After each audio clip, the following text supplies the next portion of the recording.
नमस्कार. ध्यास अभ्यास गटातर्फे तुम्हा सर्व ऑनलाईन श्रोत्यांचं मनपूर्वक स्वागत.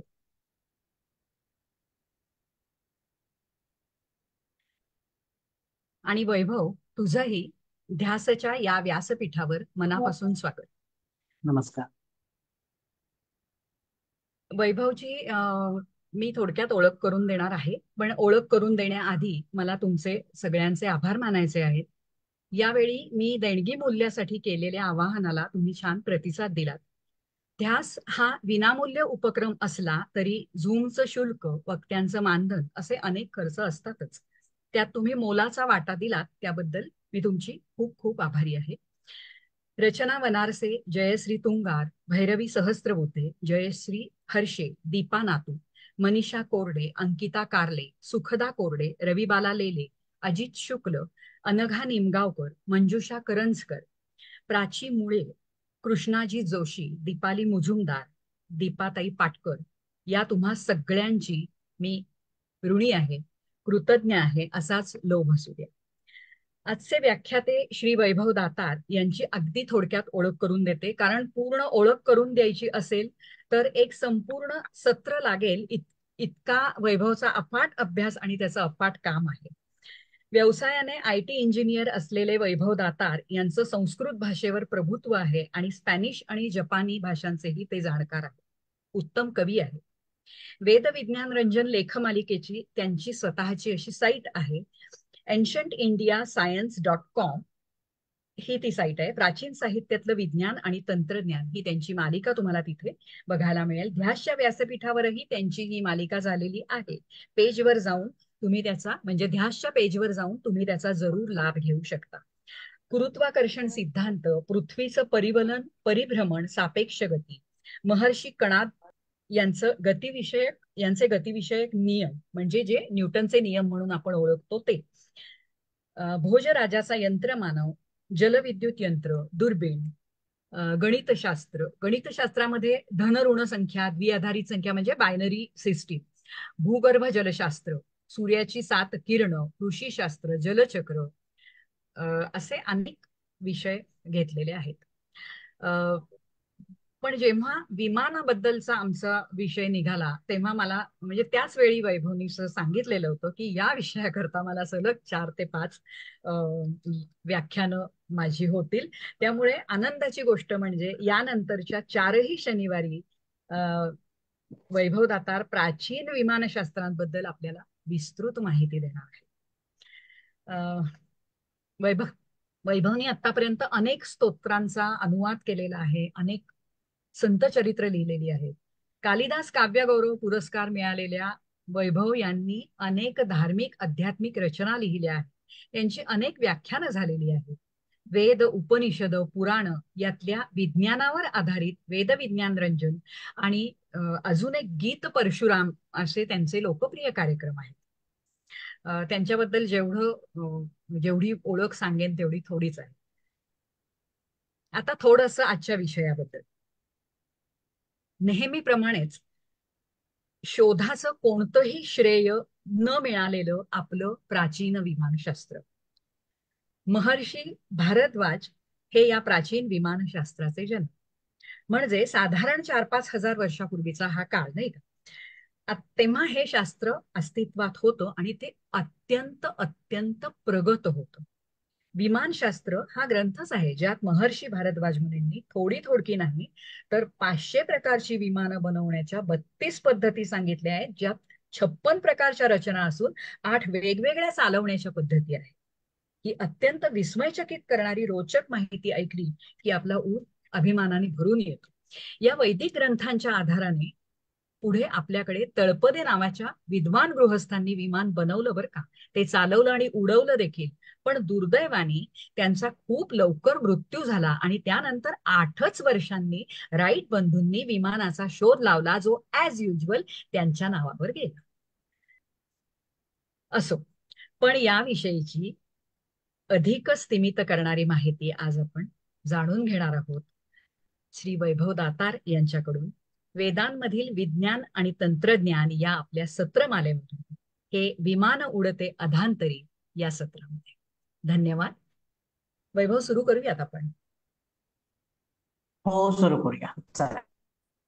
ऐकू येतोय ना माझा आवाज व्यवस्थित? हो, ऐकू येतोय.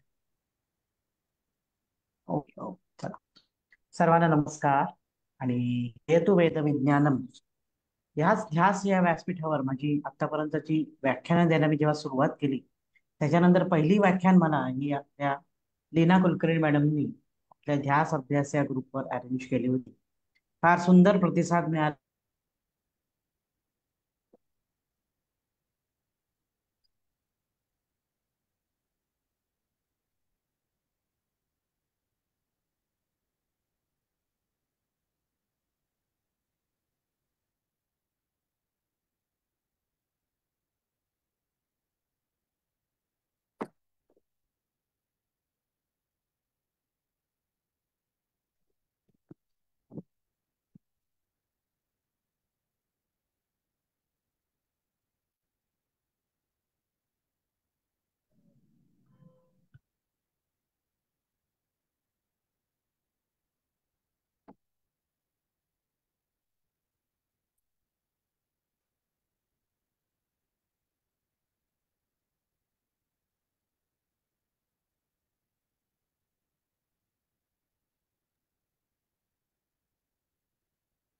वैभव, वैभव,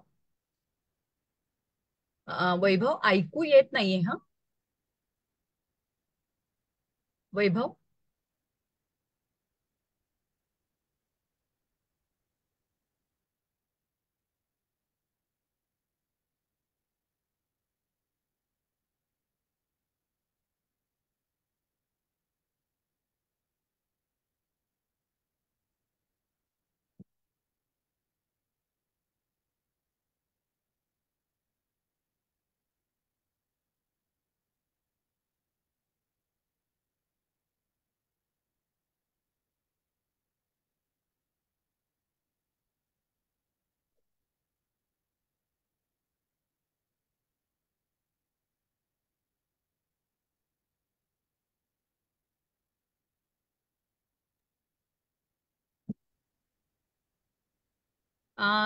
सॉरी फॉर इंटरप्शन. मी वैभव दातारांशी संपर्क साधला आहे.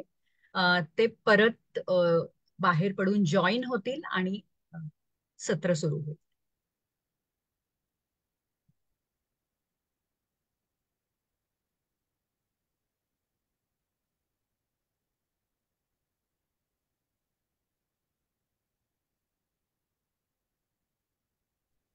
ऐकू येतोय का आवाज आता?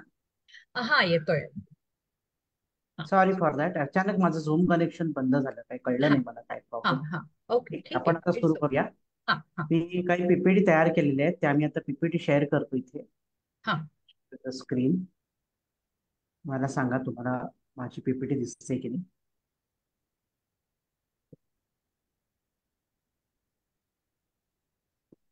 दिसते का माझी हो, स्क्रीन हो, तुम्हाला? दिसते आहे, दिसते आहे. बरं, आपण सुरुवात करू.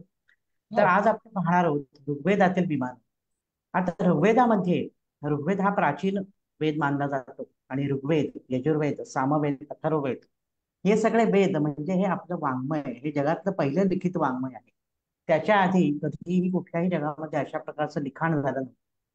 तर हा जो ऋग्वेद आहे, त्या ऋग्वेदामध्ये इतक्या अप्रतिम पद्धतीने विमानांची मांडणी केलेली आहे. हा सर्व अभ्यास करताना मला सुद्धा खूप आश्चर्य वाटलं की एवढ्या बारीक गोष्टी सुद्धा ऋग्वेदामध्ये आहे. म्हणून म्हणतात की वेदांमध्ये आहे ते जगामध्ये आहे, जे वेदात नाही ते जगात नाही. ही गोष्ट खरी आहे. तर जेव्हा हा अभ्यास मी सुरू केला तेव्हा मला जाणवलं की वेदांमध्ये विमानाशी संबंधित अनेक ऋचा आहेत. त्या काळी विमानं होती, त्यांचा उत्तम प्रकारे उपयोग केला जात असे. परंतु प्रॉब्लेम असा आहे इथे की हे मुळात वेदांचं संस्कृत अतिशय अवघड आहे.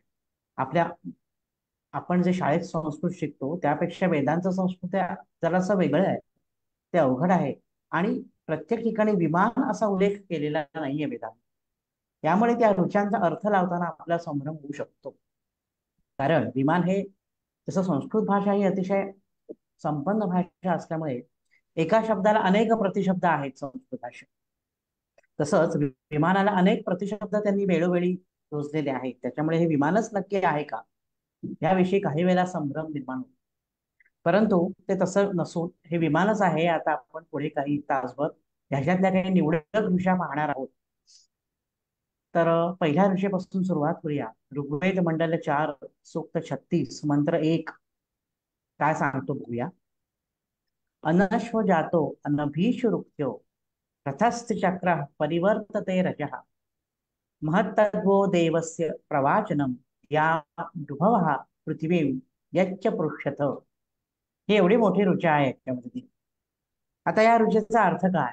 तर या ऋचेची देवता आहेत ऋभू. ऋभू ही देवता वेदांमध्ये अग्नी आहे, सोम आहे, वरुण आहे, अश्विनी कुमार आहे. अशा वेगवेगळ्या देवता, त्याच्यामध्ये एक देवता म्हणजे हे ऋभू. तर ही जी ऋभू नावाची देवता आहे, या ऋभू देवतेला उद्देशून ह्या ऋभू देवतेला उद्देशून ही ऋचा आहे. ते काय म्हणतात. ते म्हणतात की अनश्व जातो. आता एकेका शब्दाचा अर्थ व्हायचा आहे म्हणजे आपल्याला समजेल नक्की काय म्हणायचं. अनश्व जात, अनश्व, अन अश्व, ज्याला अश्व नाही असा अनश्व. अनभीषु रुक्थ्यो म्हणजे अनभीषु म्हणजे लगाम रहित, ज्याला लगाम नाही असा. त्रिचक्र हा रथ, हा 3 चाकांचा रथ. उक्थ्या म्हणजे प्रशंसनीय आहे. तो रथ रजः परिवर्तते म्हणजे अंतरिक्षात 4ही बाजूंनी फिरतो. हे ऋभूंनो द्याम पृथ्वीं च पृष्ठथ. द्युलोक आणि पृथ्वीलोक यांना पुष्ट करतो. तत् महत ते महान कर्म.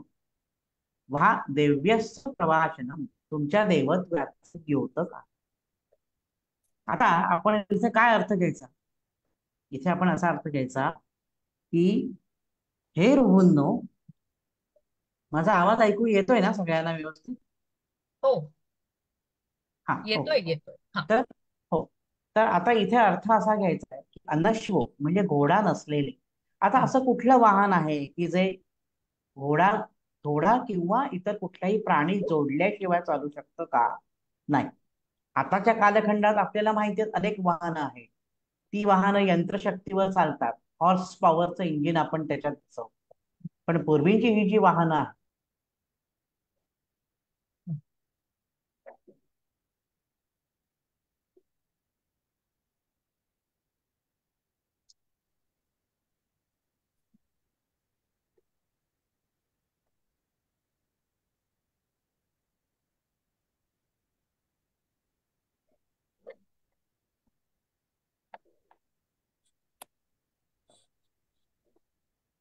हॅलो वैभव, परत कनेक्शन गेलंय तुझं.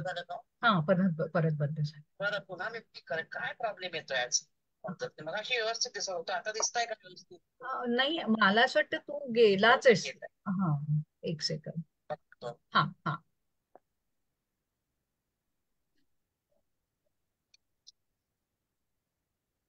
हा, आता दिसतो आहेस तू स्क्रीनवर.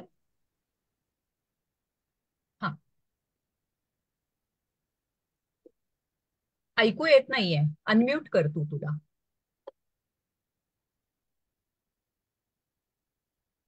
कनेक्शनचा काहीतरी प्रॉब्लेम आहे माझ्या साईडने असं प्रॉब्लेम आहे. वाटतंय हो मला हो आज. हो. ठीक आहे. हं. ओके, हरकत नाही. तर इथे आपण हा असा इथे पाहतोय आहोत की घोड्यांशिवाय चालणारा तुमचा रथ आहे, त्याला लगाम नाही, त्याला हा, 3 चाकं आहेत. आणि 3 हं. चाकांनी युक्त असा रथ हा कुठे फिरतोय. तर द्युलोक आणि पृथ्वी. तर द्युलोक म्हणजे काय. द्युलोक म्हणजे संपूर्ण आकाश. हं. आणि पृथ्वी म्हणजे ही आपली पृथ्वी. जमीन आणि आकाश या दोघांमध्ये जो तो रथ फिरतोय म्हणजे हे विमानाचं वर्णन आहे. कारण विमान हे असंच आहे, 3 चाकांचं आहे.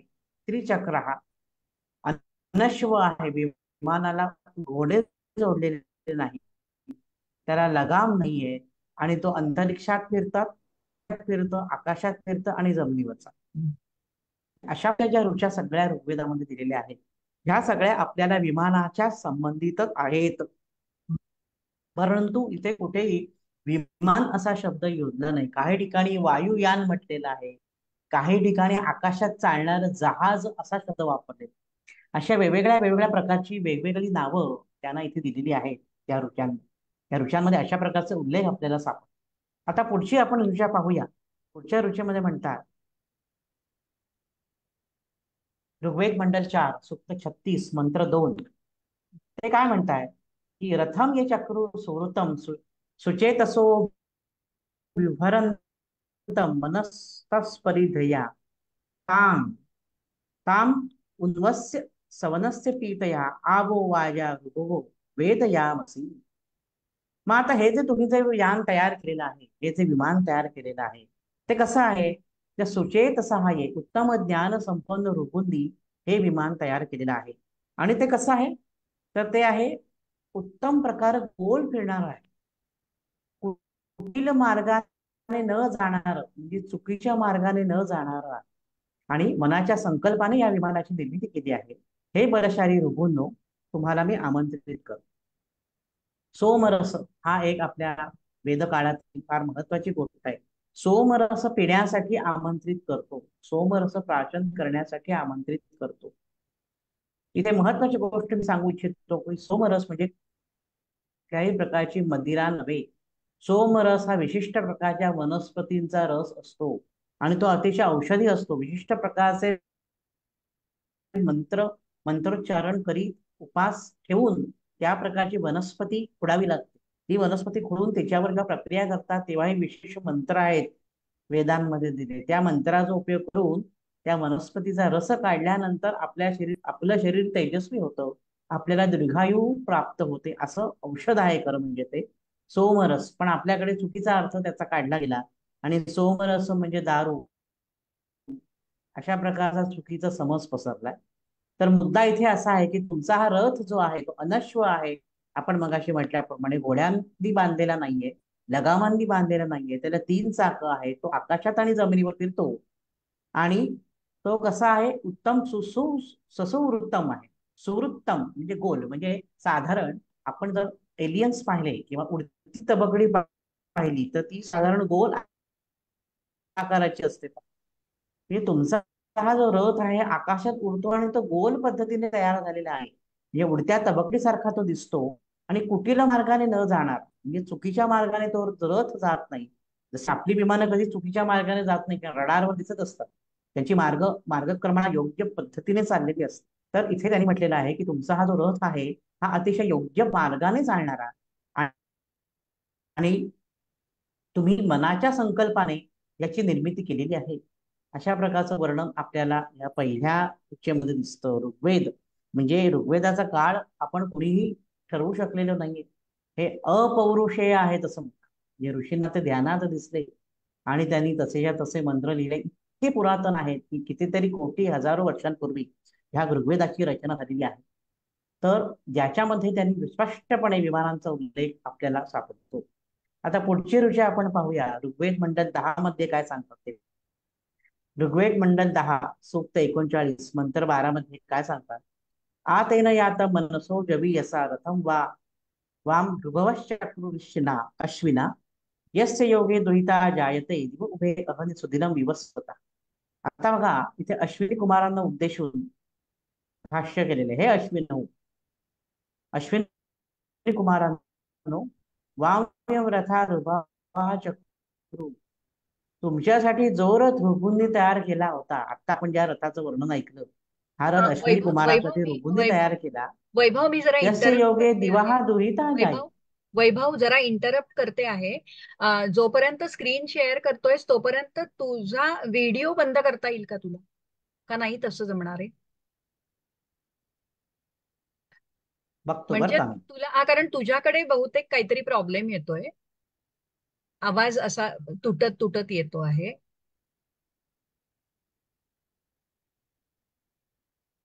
बघतो हा, एक मिनिट. हा माझा व्हिडिओ बंद करू का मी? थांब. हा, पण तुझं स्क्रीन मात्र आता शेअर व्हिडिओ मी होऊ दे. बंद केला, आता मी स्क्रीन शेअर हो. करतो. हा. आता येस. हा. हो हो, स्क्रीन करतो ना शेअर. हा. ती झाली की सांगा मला. हा. स्क्रीन हा. दिसायला लागले की सांगा मला. हा. ओके. तर अश्विद्वय, हे अश्विनव, तुमच्यासाठी जो रथ ऋभूंनी तयार केलेला आहे तो आकाशात असल्यावर आकाशाची कन्या उषा प्रकट होते. हा. आत्ता बघा शेअर बरं. नाही झाला. बघा स्क्रीन आता शेअर याचा झाला अर्थ नाहीये कसा अजून. घ्यायचा? दिवा दुहिता, दुहिता म्हणजे कन्या. हं.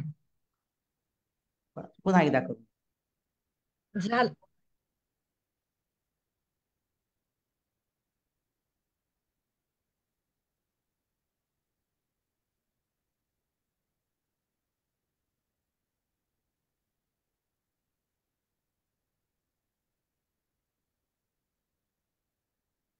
दिसतोय का स्क्रीन आता? हो, दिसतोय. हम्म. इथे त्यांनी म्हटलंय की दिवा दुहिता जायते. दिवा म्हणजे आकाशाची दुहिता, दुहिता म्हणजे कन्या. आकाशाची कन्या उषा प्रगट होते. तुमचा रथ आकाशात गेल्यानंतर पहा, म्हणजे आपण आता याचा अर्थ कसा घ्यायचा. तर उषा प्रगट होते म्हणजे नक्की काय होतं, तर आकाशामध्ये पहाट कशी होते.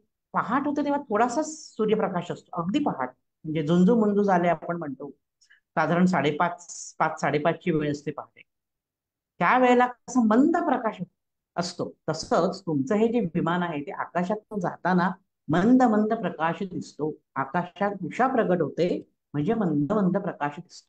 आपण जर खालून जाताना मोठं रॉकेट मिसाईल पाहिलं समजा, आपल्याला कसं दिसतं, ते तेजस्वी दिसतं. आपल्याला अजूनही कळतं की आकाशातनं काहीतरी चाललंय. अजूनही आपण जी विमानात बसून इकडे तिकडे प्रवास करतो, त्या विमानांमध्ये सुद्धा लाईट लावलेले असतात, त्यामुळे आपल्याला खालून दिसतं की विमान वरून उडतंय. मग अशा प्रकारे आकाशात उषा प्रगट होते म्हणजे आकाशात अतिशय सौम्य प्रमाणात प्रकाश प्रगट होतो. म्हणजे हे विमान जेव्हा प्रवास करतं तेव्हा ते आपल्या शरीरातून विमानाच्या यंत्रातून प्रकाश बाहेर पडतो आणि पृथ्वीवरील लोकांना असं वाटतं की आकाशात जणू पहाट झालेली आहे. इतकं सुंदर वर्णन आणि इतकं चपखल वर्णन ऋग्वेदात विमानांचं केलेलं आहे. आणि त्यांनी पुढे म्हटलंय, तेन मनसा जवीयसा आयातम, म्हणजे तुम्ही मनाच्या ह्या स्थानावरून दुसरीकडे तुम्ही प्रवास करता. आता मनापेक्षा अधिक वेगाने, म्हणजे आपल्याकडे जी सुपरसॉनिक प्रकारची जी विमानं आहेत ती अतिशय वेगाने प्रवास करणारी आहेत. मनापेक्षाही जास्त वेग अशा विमानांचा असल्यामुळे त्यांनी म्हटलेलं आहे की मनापेक्षा अधिक वेगाने प्रवास करणारी तुमची विमानं आहेत. ती विमानं कशी आहेत, ती आकाशात उडताना प्रकाश दिसतो आणि लगामरहित आणि अश्वरहित, म्हणजे घोडे नाहीयेत, लगाम नाहीयेत आणि 3 चाकांचीच आहे. बरोबर आपली विमानं सुद्धा ही 3 चाकांचीच आहेत. अशा पद्धतीचं वर्णन आपल्याला या ऋषीमध्ये दिसून येतं. आता आपण पुढची ऋषी पाहूया. पुढच्या ऋषीमध्ये काय सांगितलंय, त्रिबंधुरेण त्रिवृता रथेन त्रिचक्रेण सुवृता यातम अर्वा जिन्वंत जिन्वंतो नो वर्धयंतम अश्विना वीरमस्मे. पुन्हा एकदा अश्वदेवांची स्तुती केलेली आहे. अश्वदेवान, अश्विनी कुमारन. पुन्हा एकदा पहा, इथे 3 चाकांनी युक्त त्रिबंधुरेण, 3 बंधनांनी युक्त तीव्रता सुवृत्ता रथेन, उत्तम पद्धतीने तयार केलेल्या रथात बसून अर्वाक आयन, तुम्ही आमच्या जवळ या. न गाह पिनवंत, आमच्या गायींना पुष्कळ दूध येऊ दे. आणि अवर्त जिवंत, अर्व म्हणजे घोडा. अर्व माहितीसाठी सांगतो सगळ्यांच्या, अर्व म्हणजे घोडा. जिथे घोड्यांची पैदास उत्तम पद्धतीने होते तो अरबस्तान. अरबस्तान हे आत्ताच्या भाषेत झालं अरबस्तान. म्हणून अरबस्तान हा जो शब्द आहे, अरब कंट्रीज आपण म्हणतो, अरबस्तान हा मूळ संस्कृत शब्द आहे अरवस्तान. अर्व म्हणजे घोडा. इथे ऋग्वेदातल्या ऋचेत तुम्हाला दिसतोय. अर्व जिनवंतम म्हणजे घोड्यांना गतिमान करा, आमच्यासाठी वीर संतानाची निर्मिती करा.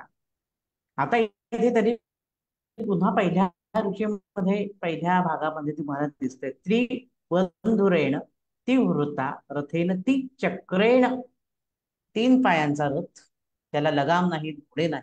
अशा प्रकारे तो आकसवंतात फिरता फिरता उषा प्रगट होते म्हणजे प्रकाश दिसतो. अशा प्रकारचं विमान तुम्हाला इथे दिसून येत आहे. आता आपण पुढची ऋषा पाहूया. मंडल 1, सूक्त 120, मंत्र 10. काय म्हणतायत पाहूया. अश्विनो रसनम रथम अनश्वम वाजी निवतोः तेनाहम भूरी चाकम. वाजीवीनतो, वाजी निवतोः म्हणजे सैन्याने युक्त अश्वदेवांचा कसा रथ, रथम अनश्वम. पुन्हा एकदा वेगवेगळ्या वेगवेगळ्या मंडलांमध्ये वेगवेगळ्या वेगवेगळ्या सूक्तांमध्ये ही विमानाची माहिती दिली बघतोय. वाजिनीवतो हो म्हणजे सैन्याने युक्त असा अश्विदेवांचा अनश्वम रथम घोड्याशिवाय चालणारा रथ आसनम म्हणजे मला प्राप्त झाला आहे. अहम म्हणजे मी तेन भूरीच्या त्या रथाचा उपयोग करून यश प्राप्त करण्याची इच्छा करतो. आता इथे अजून एक मुद्दा आपल्याला इथे लक्षात येईल सर्वांना, की आतापर्यंत आपण पाहिलं तो अनश्व आहे, त्याला लगाम नाहीये, तो जाताना आकाशात जाताना प्रकाश दिसतो वगैरे. पण इथे त्यांनी एक गोष्ट सांगितली बघा, वाजिनी वतो हो म्हणजे सैन्याने युक्त असा अश्वदेवांचा अनश्वम रथ. मग आता मला सांगा, ही जर प्रवासी वाहतूक करणारी विमानं असती तर सैन्याने युक्त कशी असती? वाजिनी वतोहू म्हणजे सैन्याने युक्त म्हणजे ही लढाऊ विमानं असली पाहिजे. लढाऊ विमानांमधूनच सैन्य जातं इकडून तिकडे. डोमेस्टिक एअरलाइन्स म्हणून आपण जातो, पण ज्या मिलिटरीच्या एअरलाइन्स असतात त्याच्यातनं फक्त सैन्यच जातं इकडून तिकडे. हम्म. अनश्वर रथ घोड्याशिवाय चालणारा आणि सैन्याने युक्त असा रथ म्हणजे ही लढाऊ विमान असली पाहिजे, असा आपण त्याचा अर्थ घ्यायचा. आणि त्या रथाचा उपयोग करून मी यश प्राप्त करू इच्छितो म्हणजे मी युद्ध करणार आणि युद्धात मला निश्चित विजय मिळणार, मला यश मिळणार. इतकी उत्तम प्रकारचे लढाऊ विमान आहेत आपल्याकडे. बघा 26 जानेवारीला फार मोठी कसरत दाखवतात, आपण सगळेच जण टीव्हीवर बघतो की लढाऊ विमानं अशी येतात जातात येतात जातात आणि तिरंगा ध्वजा आपल्याला आकाशात दिसतो. अशा प्रकारच्या लढाऊ विमानांमध्ये बसून जाऊन त्या काळचे युद्ध होत असत, त्या काळची युद्ध होत असत आणि त्याच्यामध्ये त्यांना ते जिंकत असत. अशा प्रकारचं वर्णन आपल्याला या एका ऋचेमध्ये सापडतं ऋग्वेदात. पुढचा पाहूया. ऋग्वेद मंडल 1 सूक्त 128 मंत्र 5. युएतम चक्रथुः सिद्धुषु प्लवम आत्मवंतम पक्षिणम तौग्र्यायकम येन देवत्रा मनसा निरूहतु सुपप्त निपेततो क्षोधसो मुहा. आता इथे काय झालंय पहा, इथे अजून एक थोडीशी गोष्ट अशी सांगायची की ऋग्वेद काळी एक तुग्र नावाचा एक राजपुत्र होता. तुग्र नावाचा राजपुत्र आणि त्याचा भुज्जू नावाचा अजून एक मुलगा. त्या काळी सुद्धा राजसत्ता होती ऋग्वेद काळी सुद्धा. तर काय झालं की हा बुज्जू आणि त्याचा शत्रू यांच्यामध्ये घनघोर युद्ध झालं आणि या अश्वदेवांनी या बुज्जूला वाचवण्यासाठी विमान आणलेलं आहे. त्याचं वर्णन येथे करतायत. एतम आत्मवंतम स्वतःच्या शक्तीने युक्त. बघा बरं का, आता एक एक शब्दाचा अर्थ आपण पाहू. एतम आत्मवंतम स्वतःच्या शक्तीने युक्त. पक्षिणम म्हणजे पक्षावम म्हणजे नौका. आता नौका कशी उडेल पक्षासारखी? नौका तर पाण्यामध्ये आहे, नौका नाही उडू शकत. म्हणून म्हटलं मगाशी मी की काही ठिकाणी त्याला आकाशात उडणारं जहाज असं सुद्धा संबोधलेलं आहे. पक्षासारखं उडणारं प्लवम नौका सिंधुषु समुद्रात या तुग्र पुत्रासाठी तम चक्रतु अतिशय सुंदर पद्धतीने तयार केले. त्यामुळे येन सुपप्तनी उत्तम प्रकारे उडणारे तुम्ही दोघे मनसा म्हणजे मनःपूर्वक देवांच्या मध्ये देही उहथुहु उंच उंच गेला आणि महाक्षिशोदसा पेथतुहु मोठ्या जलाशयात आणि समुद्रात आला. आता या सगळ्या रुचेचा अर्थ आपण काय घ्यायचा? रुचेचा अर्थ असा घ्यायचा की असं एक प्रचंड मोठं विमान त्यांनी आणलं, जे पक्ष्यांसारखं उडणारं, ते नौकेसारख्या आकाराचं होतं. असू शकतं नौकेसारख्या आकाराच्या पुढे जर त्याला असं, जर आपण एखादी नौका असते आणि नौकेच्या पुढे जसं टोक असतं, त्या टोकाला अशी मोराची चित्र वगैरे आपण सुद्धा बघतो की अशी नौका, अशा पद्धतीच्या आकाराचं. कारण जसं आता लीना मॅडमनी सांगितलं, भारद्वाज ऋषींनी वेगवेगळ्या आकारांची विमानं, त्रिकोणी विमानं, चौकोनी विमानं, मोठ्या शहरासारखी विमानं अशी वर्णन केलेले आहे. आपण जे बघतो ते आपल्याला एक सामान्यपणे डोळ्यासमोर दिसणारं एक विमान असतं, पण त्या काळी वेगवेगळ्या आकारांची विमानं असत. त्याच्यामुळे नौकेसारखं दिसणारं हे विमान तुम्ही आणलं आणि पक्ष्यांसारखं उडणारं पक्षिणम पक्षासारखं उडणारं यंत्र तुम्ही आणलं आणि त्याच्यात बसून तुम्ही काय केलं तर महासागराच्या मध्यभागी हा जो भुज्जू अडकलेला होता त्या भुज्जूचं तुम्ही रक्षण केलं, त्याला उचलून तुम्ही त्याच्या स्वस्थानी नेलं आणि त्याचे प्राण वाचवलेत. असं सगळं वर्णन ऋग्वेदामध्ये केलेलं आहे. परंतु इथे पुन्हा एकदा सांगतो, आता आपण 6 स्लाइड्स पाहिल्या, कुठे विमान असा शब्द नाही. म्हणून आपण ह्या वाक्याचा अर्थ वेगवेगळ्या पद्धतीने लावला तर आपल्याला अर्थ समजतात. कारण ऋग्वेदाची हीच तर खासियत आहे, एका शब्दाचे अनेक अर्थ. जो अर्थ घेऊन तुम्ही ऋग्वेदाच्या ऋचेचा कराल, या शब्दाचा जो अर्थ घेऊन तुम्ही ऋग्वेदाच्या ऋचेचा अर्थ लावाल, त्याप्रमाणे तो अर्थ बदलतो. आता पुढची स्लाइड आपण पाहू. ऋग्वेद मंडल 1 सूक्त 116 मंत्र 2 मध्ये काय सांगताय? वेळुत्पम वेळुत्पम अभिराशु हे विर्भा देवानां वा ज्योतिभी शाशदाना तद रासभो नासत्या सहस्र माझ्या यमस्य प्रज्ञेहि गाय. हे नासत्या, नासत्या हे कोणाला उद्देशून आहे? अश्विनी कुमारांना उद्देशून, जे न असत्या, असत्यापासून दूर राहणाऱ्या अश्विदेवांनो. म्हणजे हे अश्विनी कुमार नेहमी सत्य बोलतात. वेळू वेळुपत वेळुपत्मभिः वा आकाशात वेगाने उडणारी, आशु हेमभिः शीघ्र गतीने जाणारी, देवानाम ज्योतिभिः देवांच्या गतीने संचालित होणारी याने आहेत. शाशदाना तुम्ही दोघे या यानात बसून शीघ्र गतीने जाता. कशी आहे ती यानं? तर आकाशात वेगाने उडणारी आणि शीघ्र गतीने जाणारी. अगदी तुम्ही म्हणाल की हे काय सांगतायत, पण नाही. या ऋग्वेदात अतिशय सत्य मांडणी केलेली आहे, कुठेही असत्य नाही. नाहीतर त्यांना झोपेतून उठल्यानंतर आपलं काहीतरी लिहायचं म्हणून रुचा लिहायला बसू, या उद्देशाने तर ह्या रुचा लिहिलेल्या नाहीयेत. अभ्यासपूर्ण रुचा लिहिलेल्या आहेत. अगदी आता लीना मॅडमने उल्लेख केला त्या तळपद्यांचा, शिवकर बापूजी तळप, याच्यावर येणार आहोत आपण शेवटच्या माझ्या व्याख्यानामध्ये, या विषयावर बोलणार आहोत आपण. त्याच्या आधी जेव्हा संत तुकारामांना यान न्यायला आले हे आपल्याला माहिती आहे. त्यानंतर त्याच्यानंतर 1800 साली एक घटना घडली, तुम्हाला माहितीच आहे. सांगावे कवणा टाया जावे हे पद जेव्हा वाडीला म्हणतात, नृसिंहवाडीला, तेव्हा ते जे एक स्वामी होते, त्या स्वामींना न्यायला सुद्धा असंच विमान आलं होतं. गोपाळ स्वामींचे ते गुरु होते. अशा पद्धतीची विमानं देवांच्या गतीने संचालित होणारी यानं ही भारतामध्ये अतिशय पुराण काळापासून प्रचलित होती. पुढची आपण ऋचा पाहूया. ऋग्वेद मंडल 1 सूक्त 116 आणि मंत्र 3. सुगृह पूज्यम अश्विनोद मेघे यरैव्य न कश्चिन ममुर्वाव अवाहा तमूह नूर्थोभिरात्मनिवतीभिः अंतरिक्ष प्रद्भिः उपो आपोदकाभिः. खूप महत्वाचा आहे हा. हे अश्विनव, हे अश्विदेवान, कश्चित ममृवान मरणासन्न झालेला कोणी रैन आपली धनसंपदा सोडून देतो, त्याप्रमाणे पाण्याने भरलेल्या प्रचंड समुद्रात उदमेघे सुग्रहा भुज्युंह सुग्र नरेशाने आपला पुत्र भुज्यू याला शत्रूवर आक्रमण करण्यासाठी सोडून दे. समुद्रामध्ये युद्ध झालेलं आहे. आपण म्हटल्याप्रमाणे मगाशी मी म्हटलं, तुग्र नरेश आणि त्याचा पुत्र भुज्यू, या दोघांचं युद्ध झालं. आणि काय झालं तर तुम्ही त्याला आत्मनवतीभिः स्वशक्तीने युद्ध, स्वशक्तीने युक्त अनांतरिक्ष प्रद्भुही म्हणजे अंतरिक्षात चालणारी, आपोदकाभिः पाण्यात चालणारी, नौभिः म्हणजे नौकांच्या मदतीने तुम्ही त्याला वाचव. आता ही नौका कशी आहे बघा.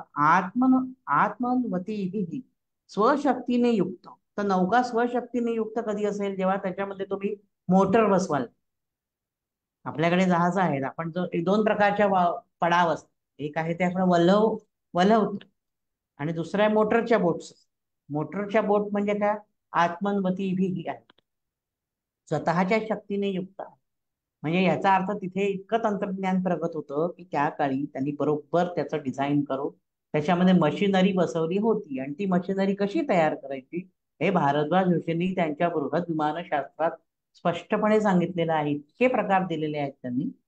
तर ही जी मशिनरी बसवायची, त्यामुळे ते स्वयं प्रेरित होती आणि ते स्वशक्तीने युक्त होतील. आणि अंतरिक्षात चालणारी नौका आणि समुद्रात चालणारी, म्हणजे त्यांची यानं अशी होती की ती अंतराळातनं म्हणजे अंतरिक्षात म्हणजे आकाशातनं ती लँड होत असत समुद्रात, समुद्रातनं पुन्हा ती वेगाने जात असत आकाशात. आपल्या लढाऊ नौका आपल्याला माहिती आहेत, नौकेवर विमान असत, मोठ्या मोठ्या जहाजांवर. आपण जी युद्ध पाहिलं, पहिलं महायुद्ध, दुसरं महायुद्ध किंवा त्याच्यानंतरची अलीकडे एवढी मोठी लढाऊ विमानं, ती जहाजावरनं उड्डाण करत असत, आकाशात जातात आणि पुन्हा जहाजावर मोठ्या त्या युद्ध विनाशिका का युद्ध नौकेवर ती लँड होत असत. अशा प्रकारची जी विमानं आहेत ती त्यांनी म्हटले स्वशक्तीने युक्त अंतरिक्षात चालणारी पाण्यात जाणार. म्हणजे भूमी, पाणी आणि आकाश यात उत्तम प्रकारे संचार करू शकतील अशी यानं तुमच्याकडे आहे, असं ऋग्वेदकालीन ऋचा आपल्याला सांगतायत. हे किती सुंदर वर्णन आहे. आपण ते कितीही नास्तिक असला, कितीही त्याला असं वाटत असतं छे भारतीय अगदीच गावंढळ होते, अगदीच मागास होते, परंतु तो नाही नाकारू शकत या ऋचा. या ऋचांमधले अर्थ असेच आहेत. तुम्ही कितीही नाकारायचा प्रयत्न केला तर या ऋचांचे अर्थ बदलत नाहीत, असेच आहेत आणि तेच सत्य आहे, त्रिवार सत्य. आता पुढची आपण पाहूया ऋचा. तिसरा शपहा त्रि त्रिही अहता त्रिव्रजर्भिर्नासत्या भुज्यमुहतु पतंगैः समुद्रस्य धन्वानार्द्रस्य पारे त्रिभिरथैः शतपद्भिः षडश्वैः. हे नासत्या, पुन्हा एकदा अश्विनी कुमारांना उद्देशून म्हणतायत, हे नासत्य, हे सत्यपालक अश्वदेवांनो, आर्द्रस्य समुद्रस्य म्हणजे जलमय अगाध समुद्राच्या पलीकडे, समुद्रात आर्द्रता असते, तो जलमय आहे, त्याच्या पलीकडे पारे धन्वन म्हणजे वाळवंटी मरुदेश प्रदेशातून तिसरा क्षपहा त्रिही आहा म्हणजे 3 रात्री आणि 3 दिवस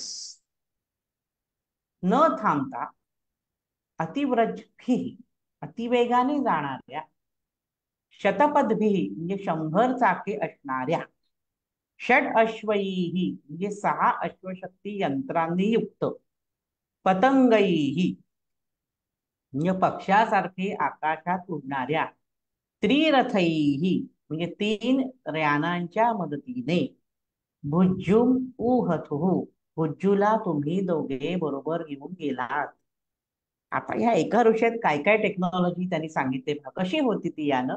तर आर्द्रस्य समुद्र, समुद्रात उल्लंघून जाणारी शक्ती त्या लढाऊ विमानामध्ये होती आणि वाळवंटी प्रदेशात पर्यंत ते विमान जात असे. समुद्र उल्लंघून वाळवंटी प्रदेशात जात असे आणि 3 दिवस आणि 3 रात्री न थांबता अहोरात्र ते विमान उडत असे. आपल्याकडे अशी आहे का हो विमान? अजून तरी असे नाही शोध लागले की जास्तीत जास्त किती विमान उड्डाण करेल. मुंबई ते न्यूयॉर्क काय 22-23 तास लागत असते, 25-26 तास लागत असते, परंतु कुठेतरी त्या विमानाला लँड व्हावंच लागेल इंधन भरण्यासाठी. परंतु त्या काळी अशी विमानं अस्तित्वात होती की ज्याच्यात इंधन भरल्यानंतर ती 3-3 दिवस सलग उडू शकत असत. आणि इंधन कुठलं? तर हे इंधन विशिष्ट वनस्पतींचा विशिष्ट प्रकारे तयार केलेला रस, हे सगळं भारद्वाज मुनींनी दिलंय बरं का त्यांच्या बृहद विमानशास्त्र. विशिष्ट प्रकारचा रस काढून त्याचं इंधन तयार करायचं, ते तेल तयार करायचं. वनस्पतींचं तेल तूप आपण खातो डालडावर, अशा प्रकारचं तेल तयार करून ते इंधन म्हणून वापरायचं. आता ह्या वनस्पती अस्तित्वात आहेत की नाही ही शंका आहे. म्हणजे त्यांनी ज्या वनस्पती लिहिलेल्या आहेत बृहद विमानशास्त्र ग्रंथात, त्या वनस्पतींची नावं आता आयुर्वेद डॉक्टरांना विचारली तरी त्यांना माहिती नाहीयेत, कारण इतकी हजारो वर्ष लोटलेत त्या गोष्टींना. त्या वनस्पती सुद्धा काही प्रमाणात आपल्या पृथ्वीवर नष्ट झाल्या असू शकतात. तर मुद्दा आहे की 3 दिवस आणि 3 रात्री असं हे विमान उडतंय. ते अतिवेगाने जाणार आहे. अतिवेगाने अशी कुठलीही नाव नाही जाऊ शकत, कुठलाही होडी, कुठलंही जहाज असं त्यांनी म्हटल्याप्रमाणे असं समुद्राला उल्लंघून वाळवंटात तर जाऊ शकत नाही कुठलंही जहाज. शतपदभी म्हणजे 100 चाकं आणि षड अश्वई. आता पुन्हा बघा, षड अश्वई म्हणजे सहा सहा अश्वशक्तींचं इंजिन असलं पाहिजे. आपण बघा अजूनही इंजिनाला हॉर्स पॉवर हेच त्याचं युनिट आहे.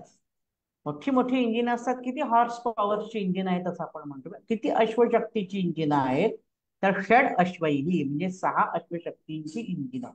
इथे तुम्ही म्हणाल की इथे 6 अश्वैही म्हटलं म्हणजे 6 घोडे असतील आणि 6 घोड्यांनी ते उडत असेल, 6 घोड्यांनी ते ओढलं जात असेल. पण मग त्यांनी म्हटलंय पतंगही म्हटलंय ना. पतंगही म्हणजे पक्ष्यांसारखं. माझे घोडे कसे हवेत उडतील? 6 घोडे हवेत उडू शकत नाहीत. त्यांना जर एखादं वाहन ओढायचं असेल तर घोडे हे जमिनीवरच धावणार.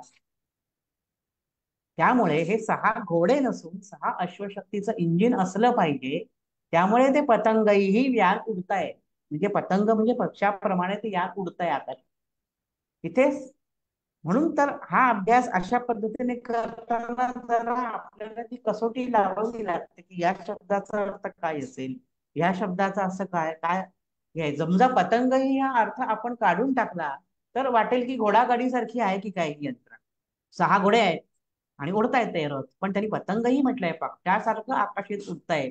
3 यानं, 3 रथ असलेलं किंवा 3 चाक असलेलं यान पक्षासारखं आकाशात उडत आहे. याचा अर्थ ते विमानच असलं पाहिजे. दुसरं काहीही तिथे आपण दुसरं काही उदाहरण आपल्या डोळ्यासमोर तिथे येत नाही. आता आपण पुढची ऋषा पाहूया 10वी.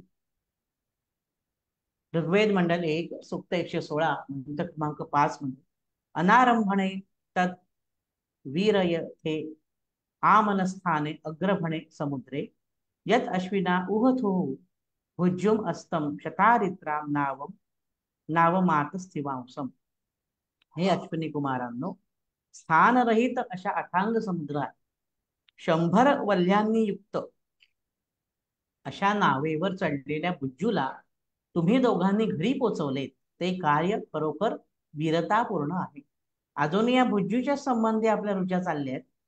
100 वल्ह्यांनी युक्त अशी नाव त्यांनी तयार केलेली आहे. ती जमिनीवर, ती पाण्यात चालते. त्या नावेवर तो बुज्जू अडकलेला आहे, कारण त्याचे शत्रूशी युद्ध सुरू आहे आणि त्याला वाचवण्यासाठी अश्विनी कुमारांनी ते यान आणलेलं आहे, लढाऊ विमान आणलेलं आहे. त्या विमानात बसून त्यांनी बुज्जूला काय केलेलं आहे, घरी पोचवलं. म्हणून त्यांचं कार्य वीरतापूर्ण आहे असं शेवटी अश्विनी कुमारांचं कौतुक केलेलं आहे शेवटच्या या ऋषेमध्ये. आणि इथे पुन्हा एकदा आपल्याला लक्षात येईल की शतारित्राम नावम म्हणजे 100 वल्ह्यांनी युक्त अशी नाव. इथे मात्र नाव म्हणजे जहाज किंवा नौका असाच अर्थ आहे. पण इथे सुद्धा आपल्याला लक्षात येईल की 100 वल्ह्यांनी युक्त अशी नाव म्हणजे ती किती प्रचंड मोठी असली पाहिजे आणि कशा पद्धतीने ती समुद्रातनं चालली असली पाहिजे. म्हणजे जहाज बांधणी कशी करावी, जहाज बांधणी, नौका बांधणी शास्त्र सुद्धा वेद काळांमध्ये किती प्रगत होतं. आणि हे सगळं आपल्या भारतामध्ये होतं, कारण हा आपली वैदिक संस्कृतीची अभिमान बाळगणारा हा आपला देश. आणि ही वैदिक संस्कृती केवळ भारतातच नाही तर ती संपूर्ण जगामध्ये नांदत. मगाशी मी जसं तुम्हाला अरबस्तान आणि अरबस्तान हा शब्द सांगितला, तशी वैदिक संस्कृती सर्व जगामध्ये नांदत असल्यामुळे विविध देशांची नावं ही संस्कृत मधनच आलेली आहेत. आता ते सांगत बसलो तर माझा पूर्ण 1 तास जाईल, मी काही त्याविषयी जास्ती बोलत नाही. परंतु वेगवेगळ्या ठिकाणी अशा जेव्हा उत्खनन होतं तेव्हा तिथे पद्मासन घालून बसलेले ऋषीमुनी किंवा पुरातन काळातील माणसं असे सांगाडे सापडतात, शिवलिंग सापडतात.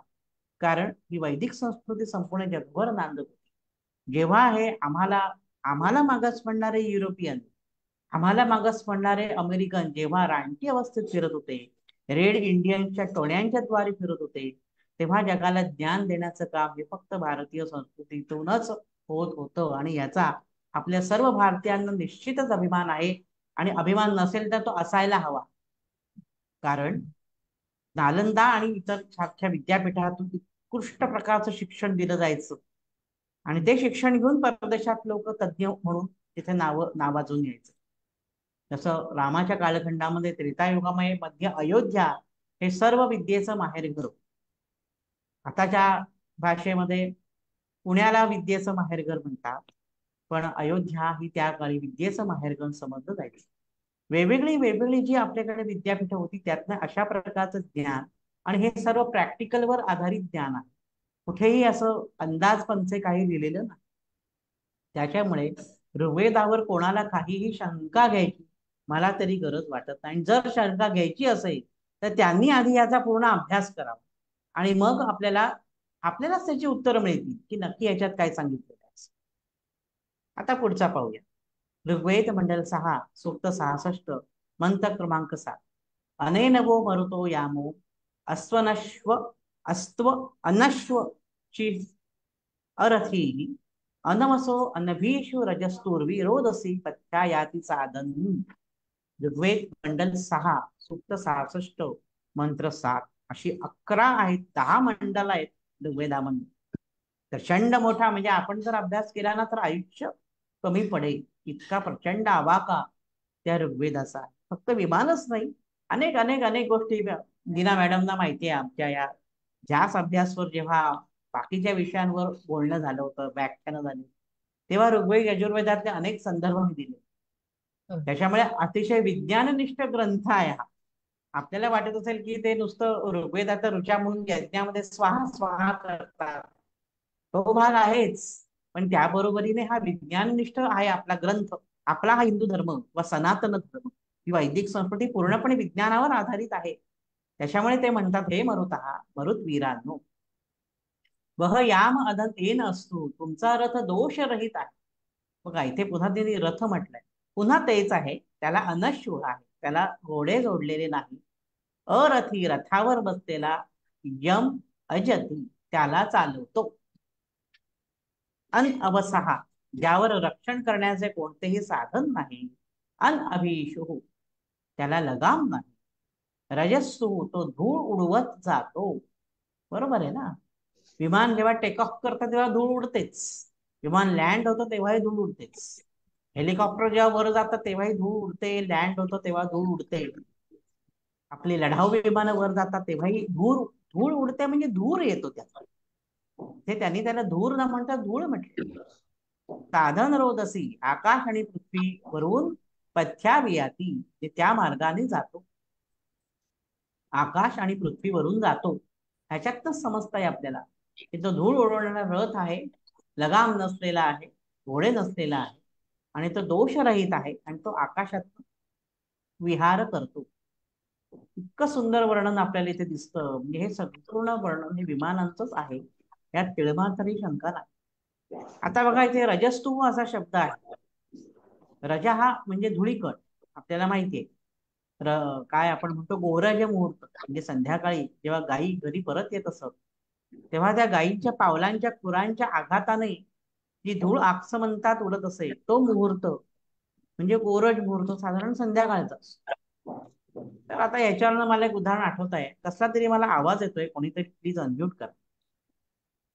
त्या रजा हा कण, ज्याच्यावरून आठवत आहे की सूर्यक्ष चक्षु रजसैत्यावृतम, अशी एक ऋचा ऋग्वेदामध्ये आहे. सूर्यक्ष चक्षु म्हणजे सूर्याचे डोळे, रजसैत्यावृतम म्हणजे धुळीने व्यापलेले आहे.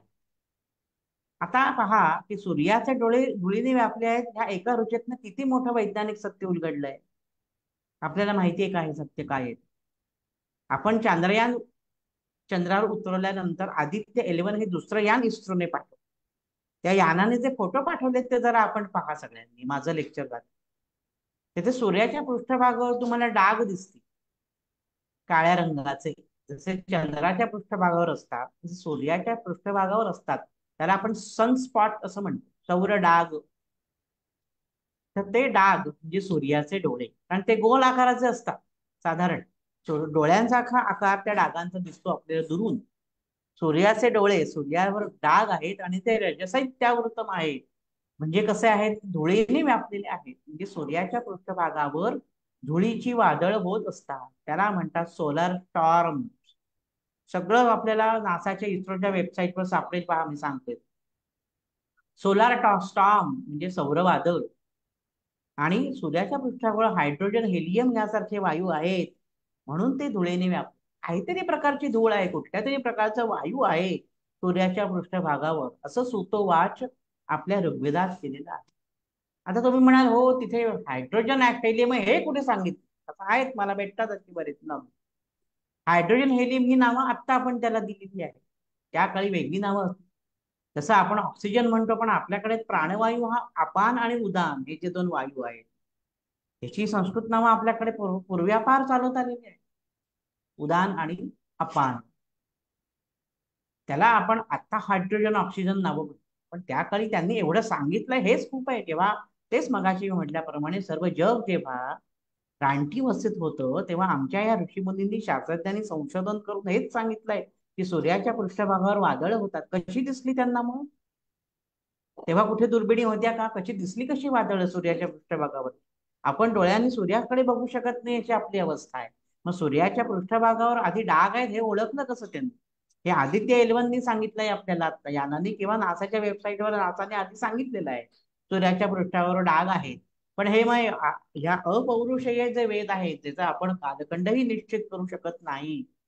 लोकमान्य टिळक आणि डॉक्टर प.वी. वर्तक यांसारख्या विद्वानांनी हा कालखंड निश्चित करण्याचा प्रयत्न केला, परंतु तो सर्वमान्य निश्चित झालेला नाही. त्यामुळे इतके पुरातन आहेत वेद, आणि ते सांगतायत आपल्याला ही गोष्ट की सूर्याच्या पृष्ठभागावर काळे डाग आहेत. मग कसे आहेत ते, कोणी कसे पाहिले कसे? तर दोन गोष्टी, एक तर सूक्ष्म रूपाने जाऊन पाहिले, योग साधना आपल्याकडे जी प्रगत होती त्या योग साधनेद्वारे त्यांनी जाऊन पाहिले असतील, किंवा मग दुर्बिणीच्या द्वारे पाहिले असतील. पण मग दुर्बिणी असती तर होत्या का, असा प्रश्न तुम्ही म्हणा कराल, तर माझं उत्तर आहे हो, होत्या. कारण भृगुशिल्प संहिता या ग्रंथात दुर्बीण कशी करायची तयार याचं वर्णन फार उत्तम पद्धतीने केलेलं आहे. फार ती काच कशी तयार करायची, ती नळी कशी घ्यायची, त्यातनं दुर्बीण कशी तयार करायची, फार सुंदर वर्णन, संस्कृत श्लोक आहेत सगळे दुर्बीण तयार करण्याचं वर्णन करणारे. अशा दुर्बिणीद्वारे त्यांनी एकतर ऑब्झर्वेशन केलं असेल, नाहीतर मग योगशास्त्रानुसार त्यांनी सूक्ष्म रूपाने जाऊन ज्ञान मिळवलं असेल. ते कुठल्याही पद्धतीने मिळवलेलं का असेना, परंतु जे लिहिलंय ते 100% बरोबर आहे. सूर्याच्या पृष्ठावर डाग आहे, त्याला सनस्पॉट म्हणतात, आणि सूर्यावर धुळीची वादळं होतात. हेलियम आणि हायड्रोजन वायू आहेत तिथे, त्याला सोलार फ्लेअर्स म्हणतात, सौरज्वाला म्हणतात, आणि सोलार स्टॉर्म्स म्हणतात. म्हणजे अशा पद्धतीने आपल्या या ऋग्वेदाची मांडणी केलेली आहे वैज्ञानिक पद्धतीने. परंतु आपल्या अभ्यासक्रमात आणि आपल्या ह्याच्यात हे सगळं रद्दबातल ठरवलेलं आहे. मेकॉलेनी जे काही गडबड केलेली आहे आपल्या या शालेय अभ्यासक्रमात, संस्कृत भाषाच मुळात पहिली आता नाही, आता पुन्हा येते, वेगवेगळ्या शाळांमध्ये आहे. पण मध्यंतरीचा एक काळ असा होता की तेव्हा संस्कृत भाषेला फारसं महत्व दिलं गेलं नसल्यामुळे या गोष्टी आपल्याला समजू शकला नाही, आणि याचं श्रेय नकळत आपण परदेशी शास्त्रज्ञांना देऊन मोकळे झालो. पुढची ऋषा पाहूया. ऋग्वेद मंडल 1 सूक्त 22 मंत्र 2. आणि हे जे मी सगळे तुम्हाला विथ रेफरन्स सांगतो, या सगळ्या ऋचांना मी वर रेफरन्स दिलेला आहे. पहा, कुणाकडे जर ऋग्वेद असेल तर त्यांनी हे रेफरन्स बघून बघावेत, आणि मी सांगतोय ते बरोबर आहे की नाही तुम्ही पडताळा करून पहा त्याचा. याच्यात कुठे मी माझ्या मनाचं काही सांगत नाही. जी ऋचा आहे त्याचाच अर्थ मी तुमच्यासमोर फक्त मांडतोय. या सुरथा रथी तम अभोभा देवादेवी सुषा अश्विना ता हवामध्ये. या उभा अश्विना, हे अश्विनी कुमारांनो, दोन आहेत ते अश्विनी कुमार. सुरथा रथितमा, तुमच्याजवळ सुंदर रथ आहे, आणि तो रथ कसा आहे, एकदम सिंपल. देवी स्पृशा, आकाशात संचार करतो. देवा ता हवामहे, त्या देवांना आम्ही बोलावतो. रथात बसून यावे. देवी स्पृशा, नभस्पृशम दीप्त मनेक वर्णन व्याक्तानन दीप्त विशाल नेत्र. भगवद्गीतेत कृष्णाने म्हटले, नभस्पृशम दीप्त मनेक वर्णन. आपल्या वायुसेनेचं ब्रीद वाक्य आहे बघा, नभस्पृशम दीप्त मनेक. दिवी सूर्य सहस्रस्य भवेद्युगपदुत्थिता. जेव्हा अणुबॉम्बचा स्फोट झाला तेव्हा हे वाक्य उच्चारलं गेलं असं म्हणतात. दिवी, मी का सांगतोय हे सगळं, दिवी ह्याचा अर्थ द्युलोक. द्यू म्हणजे प्रकाश, द्युतिमान. कुठला प्रकाशमान दिसतो लोक आपल्याला, आपण वर पाहिल्यानंतर एकमेव गोष्ट आहे पृथ्वीवर जी प्रकाशमान दिसते नैसर्गिकरित्या. आता तुम्ही म्हणाल प्रकाशमान तर मी बल्ब सुद्धा लावतो तोही प्रकाशमान दिसतो. नैसर्गिकरित्या प्रकाशमान दिसणारी पृथ्वीवर एकच गोष्ट आहे, ती म्हणजे द्युलोक, म्हणजे आकाश. तो दिवी स्पृशा, मी आकाशाला स्पर्श करतो. रथ तुमचा, अर्थात बरोबर आहे, आकाशात पण उडतो ते विमान, म्हणजे ते आकाशाला स्पर्श निश्चित करतो. तर असा तो आकाशात संचार करणारा तुमचा रथ आहे. त्या रथात बसून तुम्ही या, आणि तुम्हाला आम्ही बोलावतो. असं वर्णन इतकं सुंदर केलेलं आहे. पावलो पावली आपल्याला हे लक्षात येतं की हे सगळं वर्णन विमानांचंच आहे, दुसरं कुठलंही नाही. आता पुढची ऋचा पाहूया. ऋग्वेद मंडल 1 सूक्त 108 मंत्र 1. य इंद्राग्नी चित्रतमो रथो वामभि विश्वानि भुवनानि चष्टे तेनायातं सरथम तस्ति वांसाथा सोमस्य पिबतम सुतस्य. इंद्र अग्नी, इंद्र आणि अग्नीला उद्देशून केलेली ही ऋचा आहे. इंद्र अग्नी, हे इंद्र आणि अग्नी. वाम चित्रतमः यः रथः, तुमचा रथ मोठा विलक्षण आहे बरं का. कसा विलक्षण आहे, का बरं विलक्षण आहे तुमचा रथ, तर विश्वानी भुवनानी अभिचष्टे, तो रथ सर्व भुवनांमध्ये संचार करतो आणि विश्वामध्ये संचार करतो. आता कुठली भुवन आहेत? ओम भू, ओम भुवा, ओम स्वाहा, ओम जनहा, ओम तपा, ओम सत्यम.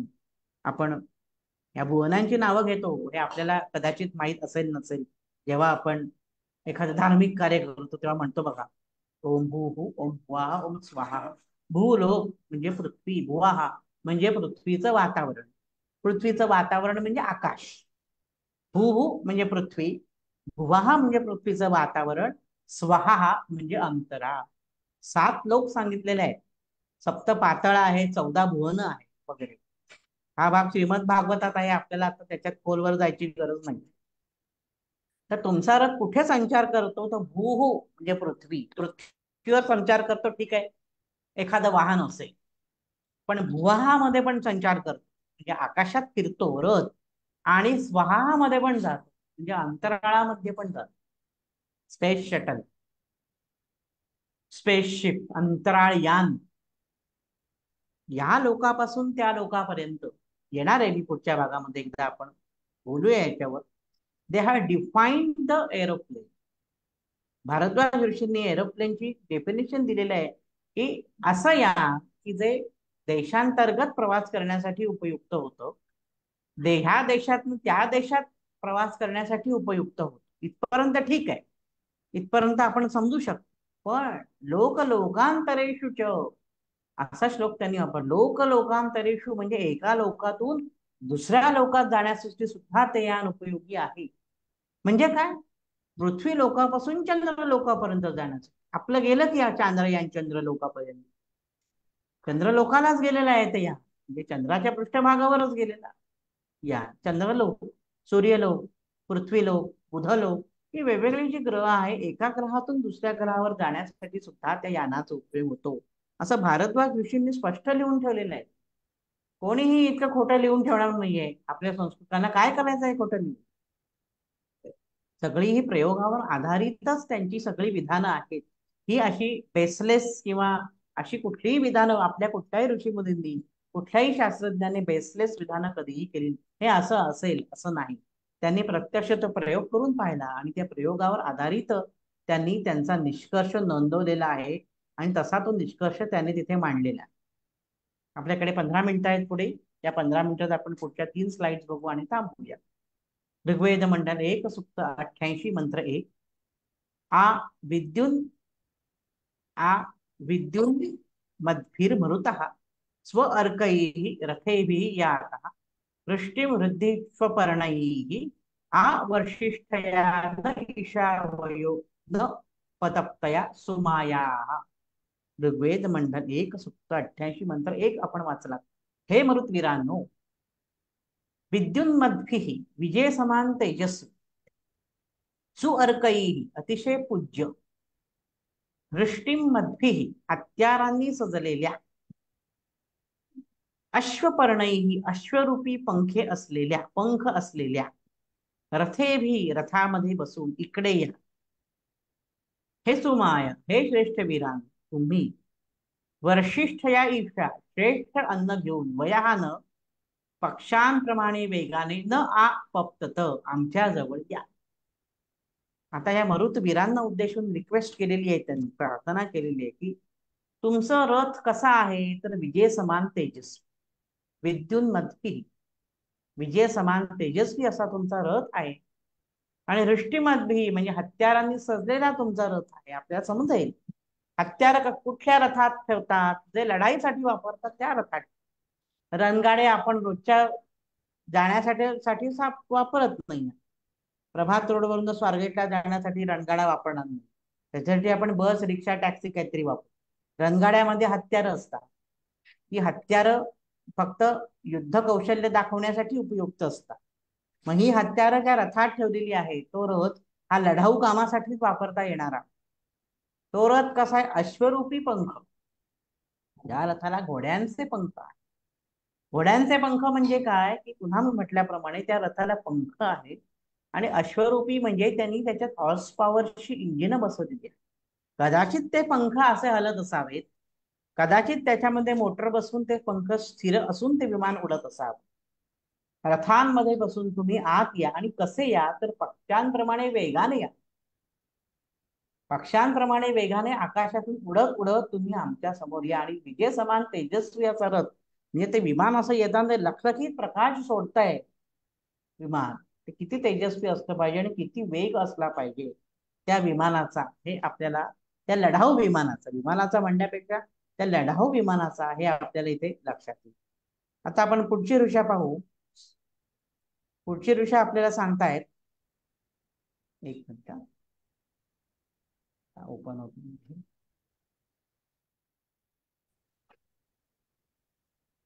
एक मिनिट.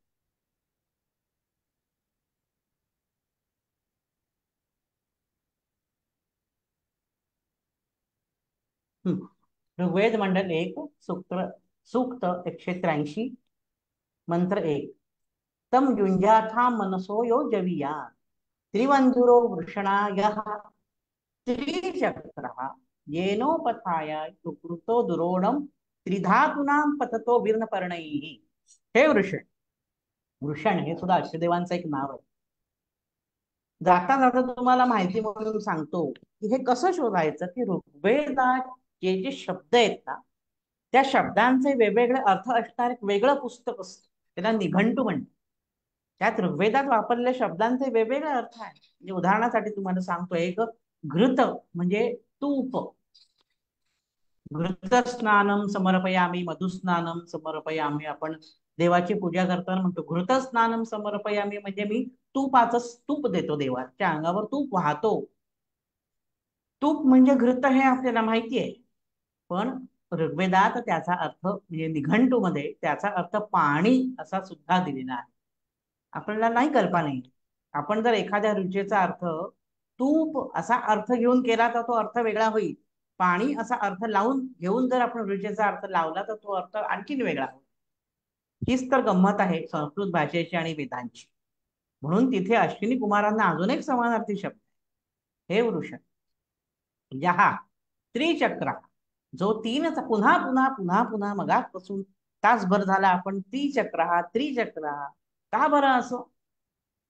कारण 3 पायांची जी गोष्ट असते ना त्याला स्टॅबिलिटी जास्ती असते बघा. हा भूमितीचा नियम आहे. 4 पायांचं स्टूल पटकन कलंडू शकतं, पटकन आडवं होऊ शकतं. पण 3 पायांचं जर असेल तर त्याला जास्तिक क्षमता त्याच्यामध्ये असते. धारण करण्याची क्षमता 3 खुरांमध्ये जास्ती असते. हे भूमितीचं कौतुक आहे. म्हणजे भूमितीचं सामर्थ्य आहे आणि ती अवगत होतं त्या काळी. भूमिती गणितशास्त्र तर इतकं प्रगत होतं. या बौधायनांनी सांगितलेलं आहे पायथागोरसचं प्रमेय. बौधायन प्रमेय आहे ते, पायथागोरसचं प्रमेय नाही. ते माझ्या एका आपण ध्यास अभ्यास गटाच्या एका मागचे व्हिडिओ पाहिलेत तर माझं हे सगळं विवेचन तुम्हाला दिसेल. मुद्दा इथे सांगायचा इथे 3 चाकं पहिल्यापासून म्हणतात. आताची जी विमानं आहेत त्यालाही 3च चाकं आहेत. 4 चाकांचं विमान कुठे नाही. 2 चाकांचं नाही, आणखी 10 चाकांचं. 3च चाकं कारण त्या स्टॅबिलिटी असते. असे 3 चाकांनीच ते विमान उडतं. म्हणून त्याने म्हटले जो 3 चाकांचा रथ आहे. आता तुम्ही पहा रथ अजून एक इथे विचार करण्याची गोष्ट आहे बरं का. इथे रथ आहे असं आपण म्हणतो. आपल्या रथ म्हणजे रामायण महाभारत डोळ्यासमोर आणा टीव्हीवरच त्या रामानंद सागरांच. त्याने कसं ते भरपूर रथ आहेत त्याच्यामध्ये. ते सगळे 4 चाकांचे रथ आहेत बघा. 2 म्हणजे व्हिक्टोरिया बग्गी टाईप आणि वर घोडे जोडले, पुढे घोडे जोडलेले आहेत आणि तो रथ धावतो. पण त्यासुद्धा 3 चाकांचा रथ नाहीये. एक तर टांगा हा 2 चाकांचा रथ आपण म्हणू शकतो की 2 चाकांनी कोरलेला भार घोड्याच्या अंगावर किंवा 4 चाकांची बग्गी असते आणि त्याला पुढे घोडे जोडले. पण 3 चाकांची बग्गी नसते कुठे. 3 चाकं असलेल्या रथाला प्राणी जोडले जात नाही. फार कमी नसेलच, आम्ही तरी नाही कुठे पाहिला. आपण कोणी पाहिला असेल तर सांगा. 3 चाकं आहेत त्या रथाला. रथ म्हणजे वाहन आणि त्याला घोडे, बैल किंवा अजून काय रेडा काय कुठली वाहनं जोडलेली आहेत नाही. 4 चाकाला किंवा 2 चाकाला. मग इथे स्पेसिफिकली ते म्हणतात 3 चाकांचा रथ आहे. त्रिबंधुरा हा म्हणजे ज्याच्यात 3 माणसं बसू शकतील असा आहे. यहा म्हणजे जो मनसहा जविया मनापेक्षा अधिक वेगाने अति वेगाने विमान जात. अति वेगाने सुपरसॉनिक विमान अशी तो मनापेक्षा मनोजवम मारुत तुल्य वेगम असाच आहे तुमचा हा रथ मरुत हवेच्या वेगाने मनापेक्षा अधिक वेगाने जाणारा तुमचा रथ आहे. तम युंजात हा त्या रथाला जोडून तुम्ही काय करताय येन त्रिधातूंना हा रथ 3 धातूंनी तयार केलेला आहे. विपर्णयही हा पक्षासमान आकाशात उडतो. त्याप्रमाणे तुम्ही आकाशात उडता. रथात बसला आणि तुम्ही आकाशात उडता. स्पष्ट वर्णन आहे की नाही बघायच्यात कुठे काय तुम्हाला कोणालाही शंका घ्यायची गरज नाहीये. येऊ शकत नाही इतकी स्पष्ट रुचा येईल याच्यामध्ये म्हटलंय 3 चाकांचा 3 माणसं बसण्याचा रथ मनापेक्षा अधिक वेगवान आहे आणि 3 धातूंची नावं नाही दिलेली त्यात. जेवढं दिलंय तेवढंच मी तुम्हाला सांगू शकतो. धातूंची नावं शोधण्याचं काम आपल्यावर सोडलेलं आहे त्या ऋचा लिहिणाऱ्या ऋषींनी. तुम्ही शोधा कुठचे 3 धातू. वेगवेगळ्या धातूंची उपयोग करतात ना विमान तयार करतो ना पारा अमुक तमुक इतर अनेक पारा या इंधनाचा उपयोग होतो विमान तयार करतो. 3 धातूंपासून तयार केलेलं विमान म्हणजे धातुशास्त्र हे इतकं प्रगत होतं की 2 धातूंपासून तिसरा धातू तयार करण्याचा मिश्र धातू कसं तयार करायचंय याचंही वर्णन त्यांनी काही ठिकाणी केलेलं आहे ऋग्वेदातच. तर हा 3 धातूंनी तयार केला विपर्णयही न पक्षासमान हा रथ उडतो इथे स्पष्ट दिसत आहे. पक्षासमान कुठली वस्तू उडते म्हणून तर माझ्या या शीर्षक आहे हे विमान उडते अधांतरी किती मौज दिसे ही पाहत ती लहानपणी सगळेजण ही कविता म्हणाले असती. बालभारतीच्या पुस्तकात खूप पूर्वी होती ही कविता. म्हणून माझ्या या व्याख्यानाचं श्रेय हेच आहे विमान फिरते अधांतरी किंवा हे विमान उडते अधांतरी. इतकी मौज वाटायची कसं उडतं अधांतरी. अनादी काळापासून माणसाला आकाशात उडण्याचं फार औत्सुक्य होत उत्सुकता होती आम्ही कसं आकाशात उडू शकतो. तर त्या यंत्रांच्या साहाय्याने त्याच्यात बसून आकाशात आपल्याला उडता येतं हे ऋग्वेदाने सिद्ध केलेलं आहे. या सगळ्या ऋचा आता आपण जेवढ्या पाहिल्या त्या सगळ्या ऋचा या विमानशास्त्राशीच संबंधित आहेत आणि विमानशास्त्र हे ऋग्वेदामध्ये ठासून भरलेलं आहे. आणि पुढची आता आपण स्लाइड पाहू आणि ती शेवटची आजची स्लाइड ऋग्वेद मंडल 4 सूक्त 43 मंत्र 5 पूर्वामृत परिनक्षति द्यामायत समुद्रादवी वर्तते वाम मध्वा माध्वी मधुवाम प्रायन यस्सिंवाम पृक्ष भुजरंत पक्वाहा. अर्थ पाहू वाम उरु रथः म्हणजे तुमच्या दोघांचा कोणाच्या तुमच्या कोणाविषयी चाललंय हे अश्विनी कुमार विषयी चाललंय. म्हणून वाम उरु रथः तुमच्या दोघांचा विशाल रथ अश्विनव यत म्हणजे जेव्हा समुद्रात वाम अभिवर्तते समुद्र आणि अंतरिक्षातून जातो द्याम परिनक्षती लोका चारही बाजूंनी चालतो. तर बघा इथे एक लक्षात येईल द्याम परिनक्षती लोका चारही बाजूंनी चालतो म्हणजे तो असा गोल फेरी मारत असेल विमान. म्हणजे विमान का गोल फेरी मारेल टेहळणी करण्यासाठी फेरी मारली तर गोष्ट वेगळी. एका ठिकाणून दुसऱ्या ठिकाणी जेव्हा विमान जातं तेव्हा ते गोल फेरी तर नाही मारत मग ते त्याच ठिकाणी परत येईल. तो गोल गोल फिरतो म्हणजे तो असा तबकडीसारखा त्याचा आकार असला पाहिजे की जो गोल गोल गोल गोल फिरत फिरत असा आकाशात उडतो. आणि माधवी म्हणजे अश्वदेवानो वाम मधु तुमचा मधुर रस मध्वा पृषायन आम्हाला मधुर करो आम्हाला पक्व धान्य मिळो. पुढच्या ज्या मधुर करो धान्य मिळो हा काही विमानाशी संबंधित भाग नाहीये. ही त्यांना केलेली प्रार्थना आहे आम्हाला तुमच्या आशीर्वादाने फळं मिळू दे धान्य मिळू दे पृथ्वी सुजलाम सुफलाम होऊ दे. आता पावसाळा आहे भरपूर पाऊस पडू दे आवश्यक तेवढाच पाऊस पडू दे. ही सगळी प्रार्थना ऋग्वेदात त्या वेगवेगळ्या देवतांना केलेली आहे. पण मुद्दा इथे हा घ्यायचा आहे आपल्याला अंतरिक्षात द्याम परिनक्षती प्रत्येक ठिकाणी दिव दिवी द्याम असे शब्द आहेत. हे सगळे शब्द आकाशाला उद्देशून आहे. जो द्युतिमान आहे ते आकाश.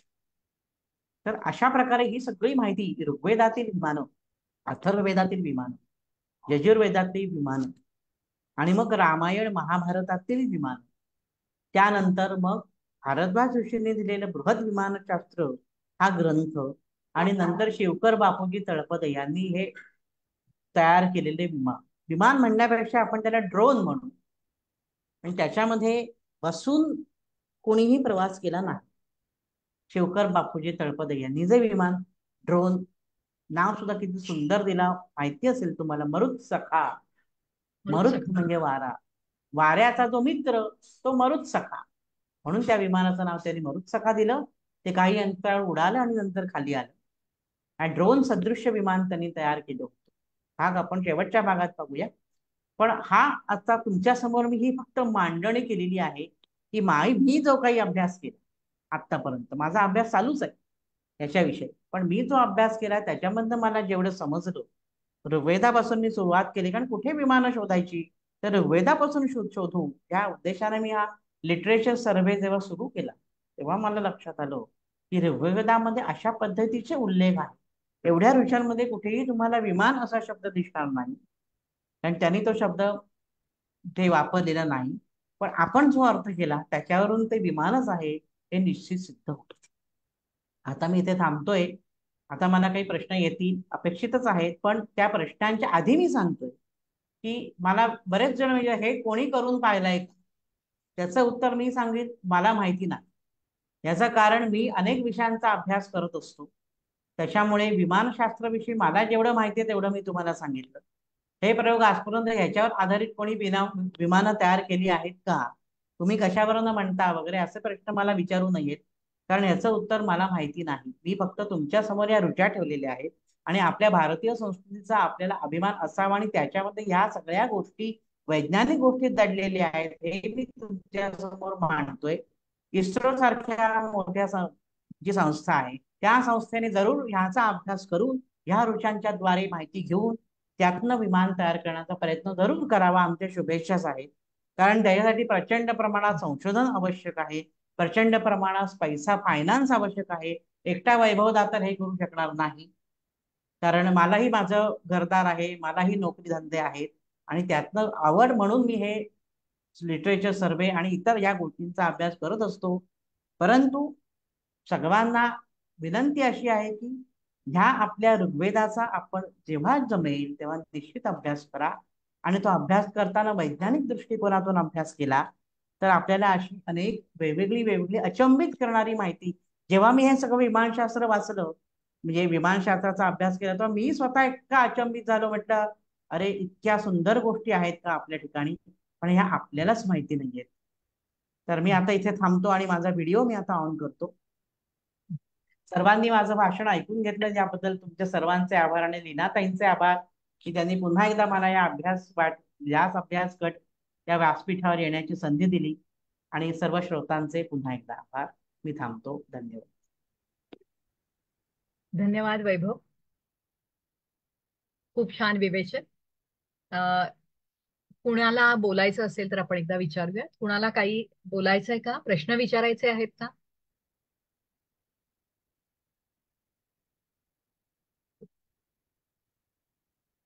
आज तसं पचनी पडणार, पहिल्यांदा ते पचनी पडलं पाहिजे. ओके. मला हे खूप चार्ट मध्ये येत आहे मात्र की खूप सुंदर अभ्यासपूर्ण भाषण. ओके, चॅट बघते एकदा. वैभव, मी फक्त FB लाईव्ह जे आहे ते बंद करते आहे. एक